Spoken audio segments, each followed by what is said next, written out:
Welcome to Software Freedom Day.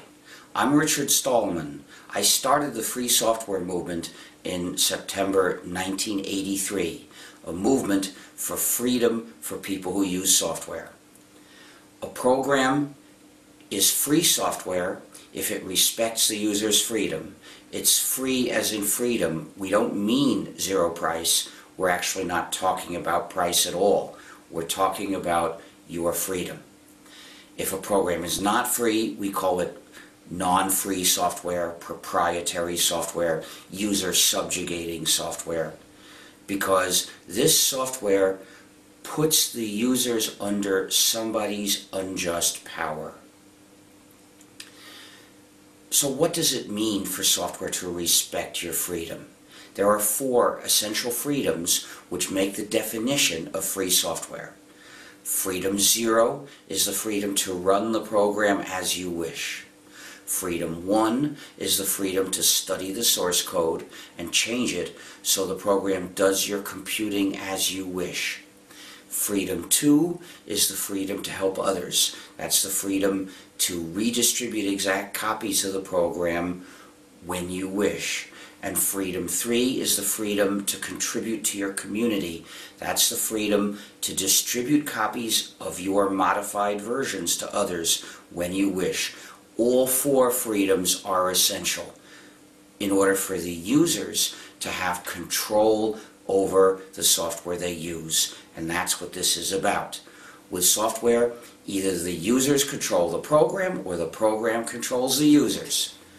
When the users control the program, that's free software. When the program controls the users, that's proprietary software. When I started the free software movement, I announced the goal of developing the GNU operating system, a system meant to be entirely free software. And that's the crucial point, because if a system is entirely free software, if all the software you use is free, then you have control over your computing. But if you use some proprietary software, then you don't fully control your computing and someone else has unjust power over you.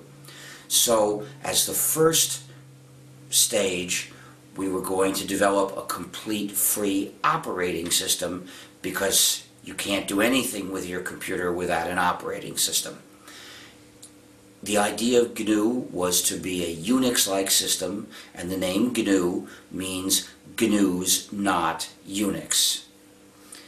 So, by 1992, we had almost all of the GNU system, but one major piece was missing. That was the kernel. We were working on a kernel, but that project hasn't been a great success.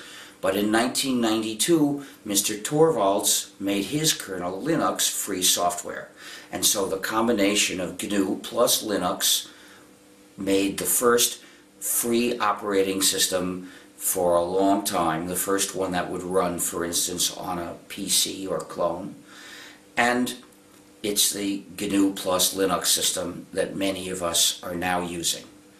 Of course, it's not enough just to have the operating system, which is a collection of hundreds or thousands of programs to do the usual things, be free.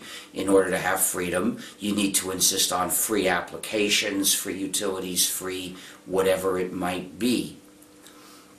And that's where our community has, to a large extent, forgotten the issue, because many people who use GNU plus Linux put non-free applications on top of it or non-free drivers underneath it, and that means they don't reach freedom.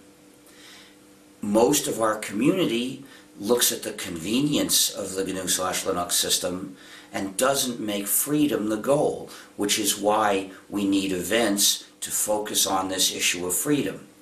But we need to teach people what this means in practice. There are hundreds, perhaps thousands of different distros of GNU/Linux. And most of them actually come with or suggest installing non-free software. They are not, even though they're versions of a basically free operating system, GNU/Linux, most of the distros are not, in fact, composed of free software. There are parts that are free and parts that are proprietary, so they don't get you to freedom.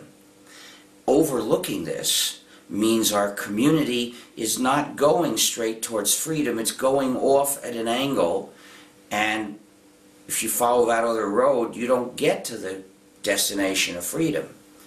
So we need to focus our community's attention on installing entirely free distros, and you can find a list of them in gnu.org/distros. Among the proprietary applications that people often make the sad mistake of using on top of their freedom-respecting GNU plus Linux system, are noteworthy two examples. There is the Adobe Flash Player, which is not only proprietary, it's malicious. It has two known malicious features.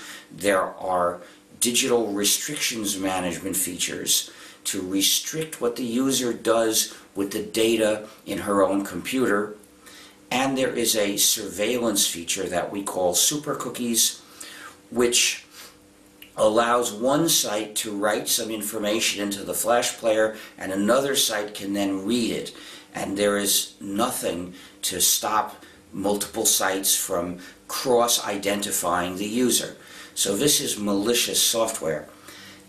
The other noteworthy example is Skype. Skype is proprietary software and you have no idea what it's doing. What's really bad about these two, what makes them such big problems, is that people are invited to use formats that pressure other people to use the same proprietary software.